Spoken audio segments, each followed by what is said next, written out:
No turf Friday afternoon at Delaware Park, but that didn't slow the bettors down. A very strong handle on the 7-race program. Over $2 million in handle for Friday afternoon. So thanks to all our bettors and fans and all the horsemen for participating Friday afternoon. Let's get right to the action. Race 1 would kick off the popular early pick 5. They bet another strong number into the early pick 5. Over 73,000 got bet into Friday's early pick 5. It starts in race 1. Let's check out the field. We're going a flat mile. The main track was rated good all afternoon Friday. Race 1's a mile, claiming 12,500 for filly and mares 3 and up.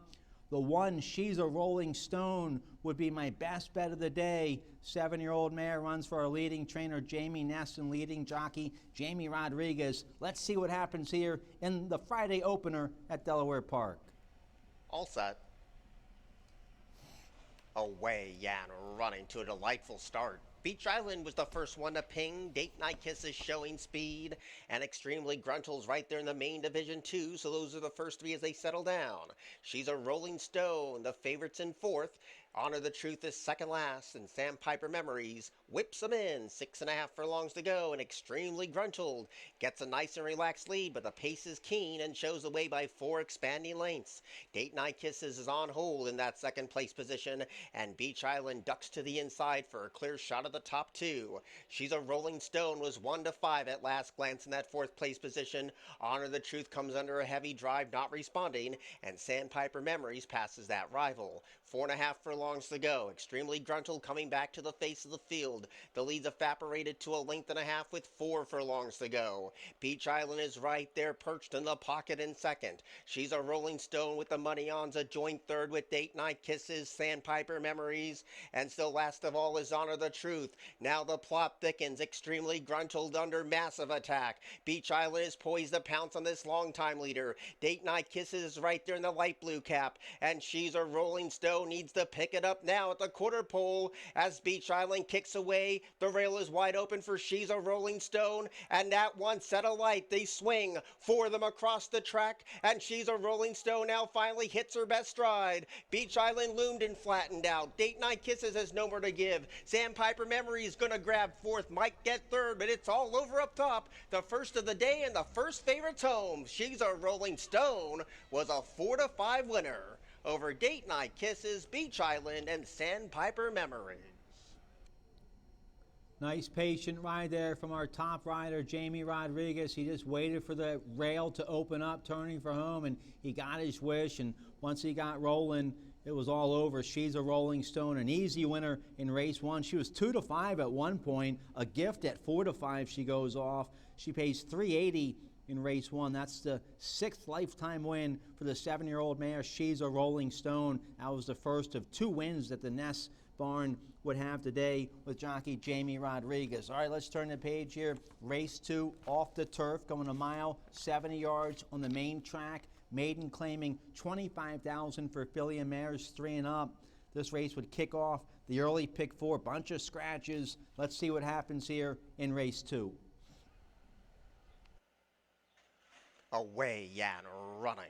Mishka bobbled at the start. Sail Away was the first one to break the line, and good rail speed from 5 o'clock somewhere. So those are the first 3 as they passed the 15/16 pole, and Lord's Lady came away a joint 4th. Poor Man's Lady tracks on the outside, and last of all is a very lathered up Dirty Gold. 7 furlongs to go, and Sail Away is doing just that, shows the way by a length and a half. Mishka, despite a bobbling start, is right there in the 2nd place position, and 5 o'clock somewhere stays towards the inside and pulling hard out of the jockey's hands. Poor Man's Lady is dipped out 3 wide for the back of the track run, and with 5.5 furlongs to go, Lord's Lady still in front of 1, and Dirty Gold is last of all. They have 5 furlongs out before the winning line, and Sail Away continues to show the way. It's only 3/4 of a length, and Mishka's right there hounding the leader every step of the way despite a soft pace, and 5 o'clock somewhere is 3 lengths down and 4 furlongs to close into this leader. Poor Man's Lady comes under a ride. Dirty Gold's getting closer, and Lord's Lady is about 8 lengths adrift as they swing the side. So Sail Away continues to lead, and lead is a length and a half. 5 o'clock somewhere is trying to close in, catching the eye from the back of the pack. Here comes that light blue cap of Lord's Lady, but it's dipping on the far outside. The quarter pole looms, and Sail Away has made place since the starter pressed the button. 5 o'clock somewhere continues the chase. On the far outside, Lord's Lady is trying to close in, 3/16 to go, and Sail Away still has amassed a 2-length lead. 5 o'clock somewhere is running a gritty race today with 100 yards left to go. Sail Away is nicely clear. 5 o'clock somewhere is second best to the winner, and the 5-2 winner is Sail Away. Over 5 o'clock somewhere, Lord's Lady and Poor Man's Lady was fourth. The early money showed up for the 7 Sail Away. She was 6-5 at one point, goes up to 5-2 and wins for trainer Tony Dutrow and jockey Julio Hernandez. So a $7 win price there on Sail Away as she breaks her maiden in the second. Good looking filly by Omaha Beach. Good to see Tony Dutrow win a race down here. His dad, Dickie Dutrow, used to be one of the leading trainers here at Delaware Park back in the 80s. So a $7 winner there in race 2. Let's turn the page. Race 3 would kick off the late pick 5 on the 7-race program. It was a very nice maiden special weight with some well-bred 3-year-old fillies going 6 furlongs. Scratch to 1. Still a nice field of 7. Let's check out the action here in race 3. Away and running. Great speed today from Olivia Mavis, but that was short-lived as Kahira Song and Sporting Lady take the fight to that rival. And now up the inside, Laura's Aura on debut is a handy third. Mystic Sea came away and joined fourth. Intrepid Mo, the last one in and the last one down the back of the track, and Sunset Sizzle passes that rival. 4 furlongs to go and the pace is on. Kahira Song is bracketed by both sides. Laura's Aura has no space to race but is pulling hard under the rider's hands. Sporting Lady has a sporting chance in that 3rd place position and trying to close in deep on the track. Here comes Olivia Mavis. The brown cap of Mystic Seas in traffic. Sunset Sizzle rides that rail. Intrepid Mo starts to get going but is 5 paths deep. Here's the quarter pole. Kahira Song still calls the shots and the lead is 1 as they swing in. Laura Zora has all kinds of space up the fence. Sporting Lady needs to dig deep and find more. And right there's Olivia Mavis. Multiple chances with 200 yards left to go. And now Sporting Lady tries to kick away. Kahira Song is digging deep. Here comes Sunset Sizzle late on the scene with Olivia Mavis. A frantic finish that goes to Kahira Song to beat Sporting Lady. Olivia Mavis and Intrepid Mo's in that photo for 3rd. Kahira Song had blinkers on for the first time today, and she went right to the front and didn't look back. First start in the Maxine Correa barn for this 3-year-old daughter of midshipman. Big, impressive win there by Kahira Song. Now perfect 1 for 1 with the blinkers on. Nice ride there, Melissa Iorio. $28.40 the win price there in race 3. Big upset there by Kahira Song. Race 4 off the turf, going a mile and a 16th on the main track. 16,000 starter allowance runners here, 3 and up. Michael Stidham barn is locked and loaded so far this meet. They came into today winning 4 of 7 races. They'd have the heavy favorite here in race 4 with the 10 Sir Ecton with Jan Rodriguez, the 7-pound apprentice aboard. Sir Ecton would go off 1-5 in race 4. Let's see what happens. And they're all set. Away and running. Good speed from the favorite Sir Exton today. Not My First Rodeo is tapped for some early speed. Bandero's right there too, and so is Street Rockin'. And this pace sizzles as they go around this Paddock Grove turn. And Not My First Rodeo was hell-bent on grabbing that lead, but Bandero's going to chase his pace with 7 furlongs to go. Street Rockin' is 4 wide for the first turn run, and Go Take Charge stays parked at the paint. Sir Exton broke with zip and then soon outpaced, and last of all is Garden Lead. So they point towards the 6 furlong stick, and Not My First Rodeo enters the backstretch with a half-length lead. Bandero is right there chasing the speed in this pace tug-of-war that is early on. Then Street Rockin' has no excuses from that 3rd place position, and Sir Exton with the money on with overwhelming public support tracks sweetly in 4th. Go Take Charge is situated in 5th position, and still last of all is Garden Leave. 4 furlongs to go for Not My First Rodeo. Shows the way 3/4 of a length as the second choice choice in the wagering market, but here's the favorite. Sir Exton has all kinds of room now, and Sir Exton surges to the lead with 3 furlongs left to go. Not My First Rodeo is going to test this rival every step of the way. A City Block behind is Street Rocket in third, Bandero fourth, and Go Take Charge Never Near with Garden Leave. Inside the quarter pole, and Sir Exton has a fight on his hands. Not My First Rodeo is right there, but is slowly giving way with 3/16 to go. Sir Exton trying to slowly get away from this pesky leader. That was Not My First Rodeo inside the furlong grounds, and Sir Exton now pulling away by a long neck lead. Not My First Rodeo is running a massive race, but running in defeat. Sir Exton, the favorite's got it done. Not My First Rodeo was second. Show Photo that goes to Garden Leave for third, and Go Take Charge was fourth. Fifth win of the meet for the Michael Stidham barn. They're hitting at over 50% winners so far at the meet. Sir Exton, the 4-year-old son of Bernardini, he's on a roll. He wins his third race in a row. Now 3 lifetime wins for Sir Exton. Keep your eye on him. He can have a real big meet this year here at Delaware. Nice ride there from the 7-pound apprentice, Jan Rodriguez. $260 the win price on Sir Exton in race 4. Race 5 was one of our features of the day, a second level allowance condition going 5.5 furlongs for 3-year-olds and upwards. Some well-accomplished sprinters here in race 5. It was a wide open affair. Let's get Josh Brown's call here of today's feature. Away, Jan, running to a nice even start. Golden Candy, the favorite, breaks on top. Hustled for speed is Karen's Notion, and right there too is Take a Hint. Excitable Boy had a jam on the brakes, and on the outside, Party at Sam's now grabs a share of second, and Herd on the Street gets a hot pace to chase, so 3 of them across the track going at it hot and heavy here. Golden Candy rides the rail to a neck. Good. Take a Hint is right there applying that heavy pace pressure. Party at Sam's is floated 3 wide under a loose rein. Excitable Boys had a trouble trip but stays parked at that rail. Herd on the Street now starts to get going, and Karen's Notion whips him in. A quarter to go, and Golden Candy's the first one to cut that corner and spin him in, and leads by a long neck. Take a Hint continues to take the fight to Golden Candy. Herd on the Street is closing in but is 6 lengths adrift. They're homeward bound. Golden Candy gets a reminder, kicks away by a length and a half. Take a Hint took a run. Late on the scene is Herd on the Street. Excitable Boys getting on track, so is Karen's Notion, but the 2-1 favorites got it done. Golden Candy was second to none. Second, close between Herd on the Street and Take a Hint. Karen's Notion was fourth. The 8-year-old Golden Candy loves an off track. He's now won 2 in a row for trainer Jamie Ness. That was the 10th win of the meet for the Ness barn. That was her second win of the day. The 11th win of the meet for jockey Jamie Rodriguez. That was his second win of the day. Golden Candy goes all the way at 2-1. Pays $640 there in Friday's feature there in race 5. Let's turn the page here. Race 6 would kick off the late daily double off the turf, going a mile and a 16th on the main track. First level allowance condition for filly mares 3 and up. It would scratch down to a 4-horse field. Only the 1, 2, 3, and the 6 run here in race 6. Let's see what happens. Away, Jan, running. Good speed on the inside for Mad for Maddie. Reluctant speed for Party, who gets a taste of that early lead with a circuit of the track to go. Luis Brooks, the long shot, came away in third, and Ariana Valentina content to trail at the back of the pack.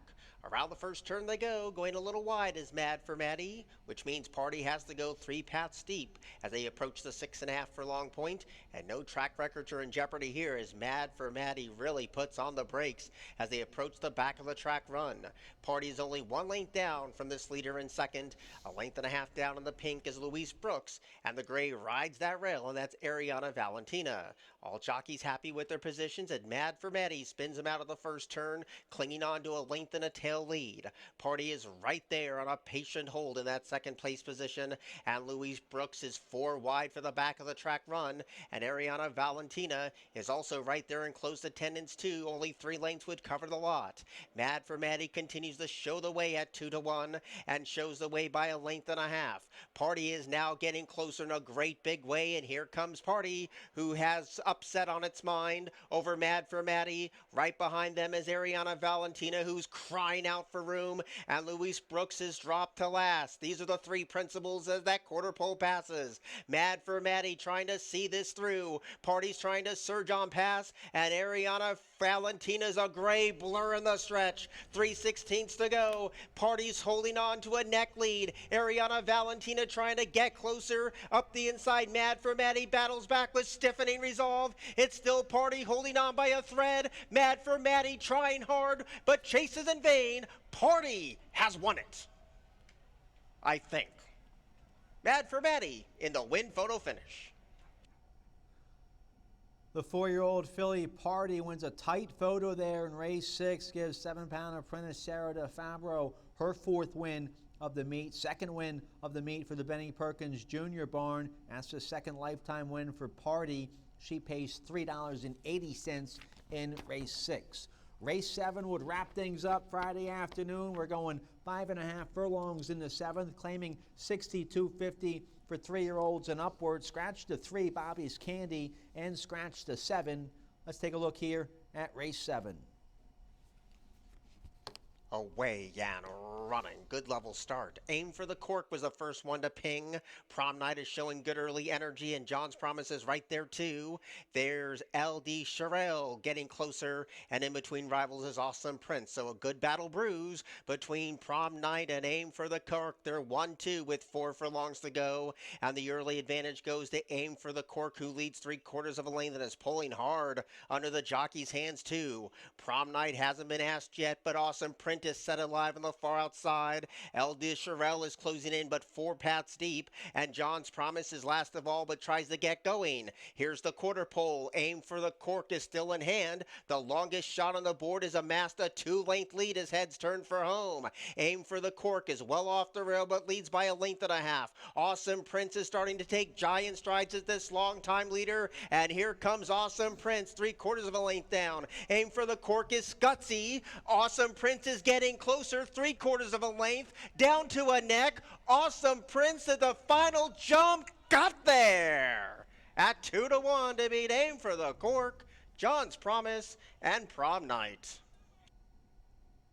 The 5-year-old Awesome Prince gets up in the final strides underneath Gabe Maldonado for his first win of the meet, 2nd win of the meet for the Mike Simone barn. Awesome Prince gets his 5th lifetime win, pays $6 there in race 7. The early pick 5 paid over $500 today. Late pick 5 paid over $400.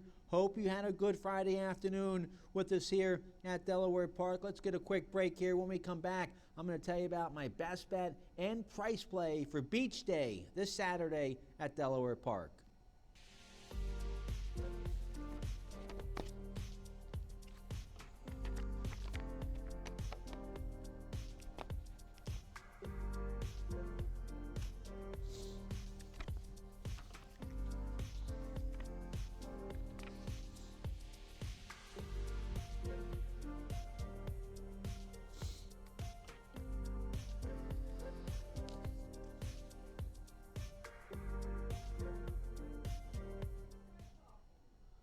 Okay, for Saturday, here's my best bet and price play.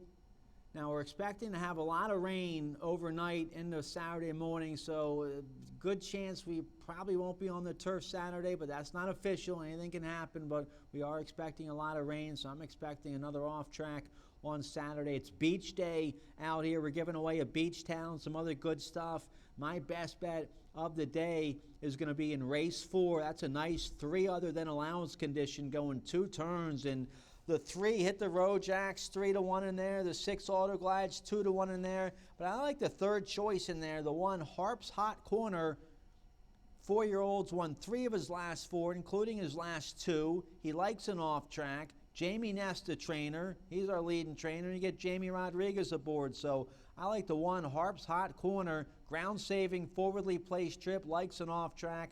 The 1 Harp's Hot Corner at 4-1 will be my best bet of the day Saturday. My price play is going to come in the feature, race 6, the $100,000 Rehoboth going 6 furlongs for filly mares 3 and up, and I like the 6 Pleasant Embrace as my price play of the day. 4-year-old filly by Buchero's won 4 in a row since Kelly Breen took over, he has this filly figured out, going in the right direction. She just won big at Gulfstream back in March with a big 92 Beyer speed figure. She's been freshened up since then, working lights out up at Monmouth. She'll be part of the early pace for sure. I like the 6 Pleasant Embrace at 6-1 in the Rehoboth as my price play of the day. So we have some good races on tap for you Saturday. We hope you can join us. We'll have a nice beach towel giveaway, some sunblock giveaways as well. So hopefully we'll have some sunshine and no rain. We'll see what happens with the turf, but still a nice feature in the $100,000 Rehoboth. First race post time 12:35. We hope to see you Saturday at Delaware Park. Thanks again for joining us on Friday.